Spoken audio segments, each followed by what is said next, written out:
My husband betrayed me. My girlfriend is having a baby, so pack up and leave. He coldly told me so. Are you sure you won't regret this? No way. Just get out of here. He sneered, laughing off my final plea. If that's how he wants to play it, I no longer have any obligation to consider his feelings. I accepted the divorce and moved back to my parents' house.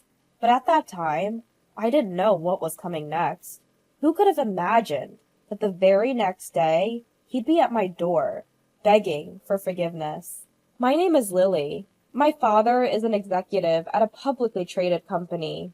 After graduating from university, I got a job at a company run by one of my father's acquaintances. It was nepotism, yes, but I worked hard to learn the job so as not to be the subject of gossip. Eventually, my colleagues and seniors began to accept me. I even started to enjoy my work, spending my days in a fulfilling way. Meanwhile, my father seemed worried that I, being totally devoted to work and lacking any romantic relationship, was living a one-sided life. He introduced me to a man named John, who was the most capable among his subordinates, and arranged a dating between us. John is the most successful young man in the team.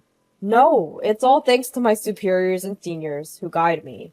My father and John seemed to trust each other.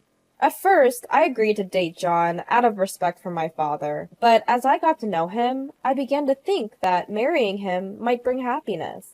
As we went on several dates, I admired how he took the lead. Yes, I was gradually drawn to John. Once my father realized how I felt, he encouraged our marriage. John, honestly, what do you think of my daughter? Well, I am dating her with the intention of marriage. Everything progressed smoothly after John announced his intention to marry me in front of my father. Every time they met, my father and John would happily discuss wedding venues and plans for a new home. Seeing my father like this made me feel that getting married might not be a bad idea. Before our marriage, John gave me a condition. I want you to quit your job and become a full-time housewife. I was reluctant to give up my beloved job, but I really wanted to marry him. So I decided to accept his condition. As soon as we got married, John's attitude towards me changed. To be honest, I didn't want to get married this early. I couldn't believe what I heard. Huh? But you were considering marriage. That's why you agreed to meet me. I only agreed because your father asked me to. I can't refuse my boss's request, can I? John continued with a frown. With your father so enthusiastic, how could I refuse to marry you? Besides, marrying you should secure my career advancement. So you married me for a career advancement? Of course! Why else would I marry a boring woman like you? He scoffed. I was left speechless. I had quit my job and had no income. I had lost my confidence and couldn't retort. Eventually, he stopped coming home and began to frequently go out drinking. When I asked where he was going, he simply said, "It's none of your business." From the perfume he smelled of when he came, it was clear he was seeing women nearly every night. Yet he showed no signs of having an affair with a particular woman. It was probably just business-related. I convinced myself. As the wife of a capable man, I thought I had to tolerate this kind of behavior. I tried not to think about it as much as possible. Still, it was a fact that I was struggling with a marriage full of forbearance. I wanted to spill all my troubles to someone, but having quit my job and distanced myself from my friends, I had no one to confide in. If I turned to my family, my father would surely worry excessively, and it might affect John's work. I had no choice but to suffer in silence. Around this time, John was promoted to a division manager at an unusually fast pace. I was glad I hadn't brought up anything strange to my father. Hearing about his promotion was a relief to me. With the promotion confirmed, John had been in good spirits at home lately. Although he still rarely came home, the reduction in his sarcastic remarks and criticisms alone was a blessing. However, I realized that John's cheerfulness was not only due to his promotion. While he was in the bath, I accidentally saw a notification on his unlocked phone. I had so much fun today. I miss you already, even though we just parted. I'm looking forward to our sleepover this weekend. It was a message filled with heart symbols. A message clearly from someone he was having an affair with. The text read, "This weekend is a sleepover." He had told me, "I won't be home this weekend due to a business trip." After confirming John's infidelity, I checked the name of the sender. The sender of the message was someone named Kathy. Afterwards, I decided to find out who Kathy was. Fortunately, John seemed to have no idea that I knew about the affair. He continued to exchange lovey-dovey messages with Kathy without even setting a lock on his phone. From their messages, I was able to determine Kathy's address and full name. Kathy Brown? The name rang a bell, but where had I heard it? As I was desperately trying to remember, a photo of the two of them was sent to John's phone. When I saw the picture of Kathy, I inadvertently let out a gasp. Kathy was the daughter of the president of one of our clients. I had met her once at a company party, and her flashy dress had left a deep impression on me. I couldn't believe that John's affair was with Kathy. It was hard to believe, but the photo, name, and place all matched. There was no doubt about it. But Kathy, I remember the rumors about her. I had to tell John the truth. I told him I had something important to talk about and asked him to come home early. Unusually, John came home without protest and started talking before I could say anything. "I actually have something to tell you too," John said with a solemn look on his face. "My girlfriend is pregnant, so I've decided to leave you and be with her." What? He had taken the initiative before I could talk to him. His girlfriend must be Kathy. But she's pregnant? To my surprise, he said, "It's already decided. I've always been appeasing your father, but after meeting her, I realized how pointless my marriage life with you was. She is the one who's suitable for me, not a woman like you who has nothing to offer. She has everything." "So, you're divorcing me?" "Yeah, that's right. You need to leave this house." I asked John, thinking it was my last chance. "Are you sure about this? You won't regret it?" At that, John burst out laughing. "Regret?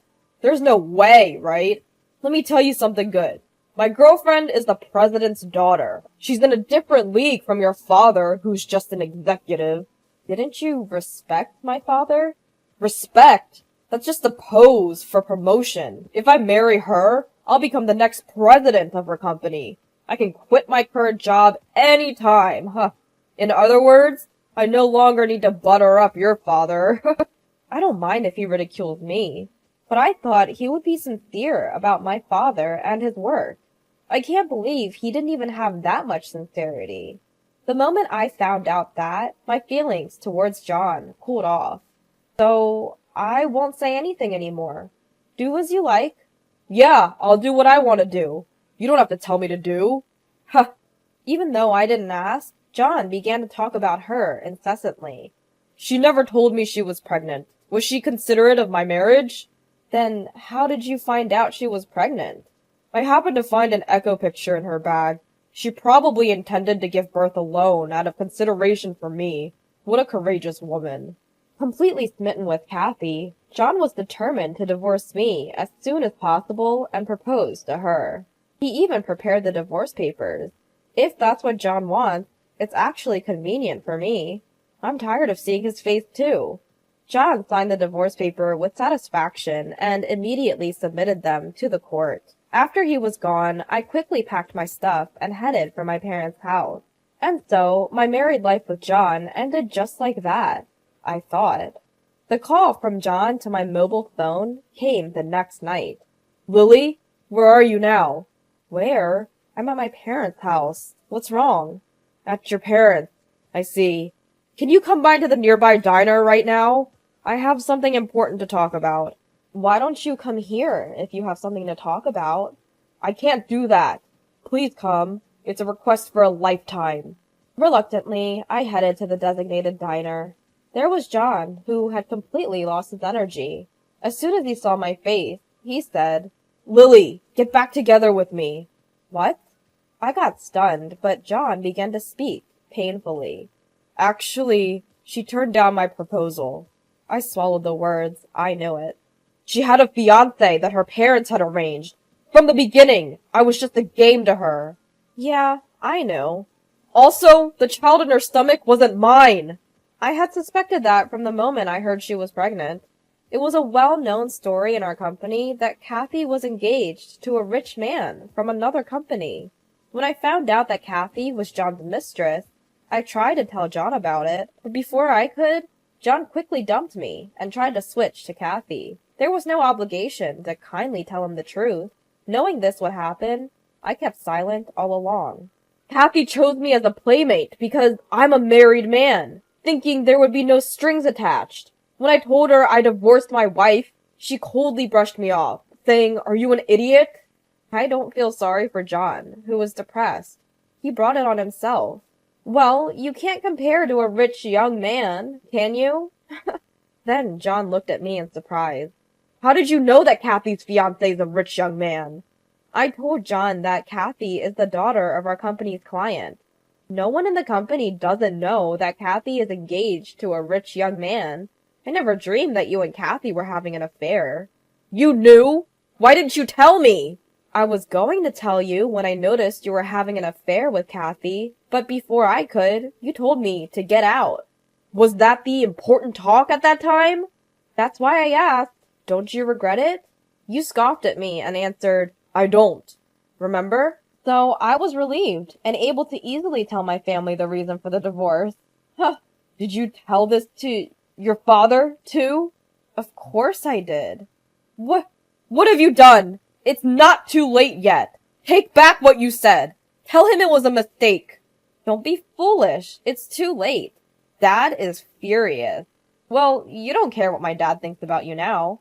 That's not true. I'm telling you, I want to make amends. It's too late. I have no intention of starting over with you.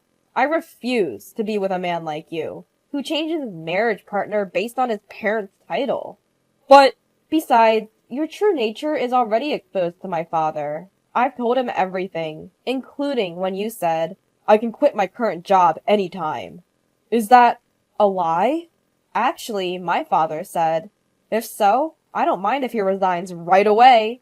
But I thought I could get into Kathy's company at that time. Haha, you're full of regrets. I told you to listen to my advice. I really regret it. So, could you give me another chance? Looking at John, begging for another opportunity, I coldly declared, there are no more chances. It's your responsibility to take charge of what you've done. I added more fuel to the fire while John was feeling down. Oh, by the way, I finished reporting to my parents, so please, leave our house soon. What?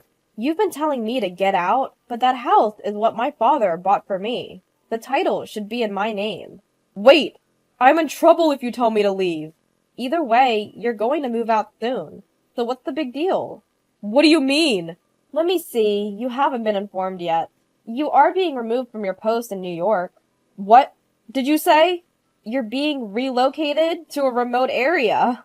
At least be grateful that they didn't fire you. My father, who was furious about my divorce, took a quick action.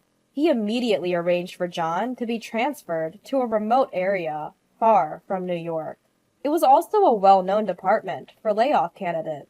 That's a mix of private and public issues. That's not true. Of course, my father was angry about our divorce, but the reason he removed you from the career track is for another reason. You don't have company loyalty or personal integrity. My father calmly judged that such a person should not be in the upper management of the company. You don't mind if your husband is driven to such a remote area? Ex-husband. You and I are strangers now. Lily, don't say such cold things. Aren't you getting lonely on your own? Huh? How naive can you be? You've been saying that you've been putting up with our married life, but it's the same for me. I've been turning a blind eye to your verbal abuse and affairs because I didn't want my father to be sad. I feel refreshed now that I'm released from that. Lily, don't say that. Help me. Shut up. Do your best in your unwanted duties in the remote area. I left my seat without listening to his words, and I left the diner without looking back once. I was wondering why I had been with such an insincere and pathetic man until now. Afterwards, I got help from a lawyer introduced by my father and got division of property. John, who wanted to hang on to the company somehow, paid the full amount immediately by using up his savings. I was grateful that I quickly received what I could get and completely cut ties with John. He who had his savings depleted by the payment of damages seems to be leading a rather simple life in the remote area. The most successful young person? That was a thing of the past. There's no trace of him now, and he seems to have aged all at once. On the other hand, I have been living a leisurely life since I broke up with John. When my previous company found out that I was divorced, they asked me, "We really want you to come back." They recognized me, not because of my father's connections. I was moved by that and decided to return to work. I've always liked my job, so I had no hesitation about going back. Perhaps because my father feels guilty about introducing me to a good-for-nothing man, he keeps bringing me potential suitors. But I'm turning them all down. If a good person appears someday, I might feel like getting married. But for now, I just want to enjoy this fulfilling single life a little longer. I returned to work and worked hard, so I have plenty of money. The life of enjoying both work and private life to the fullest seems to continue for a while.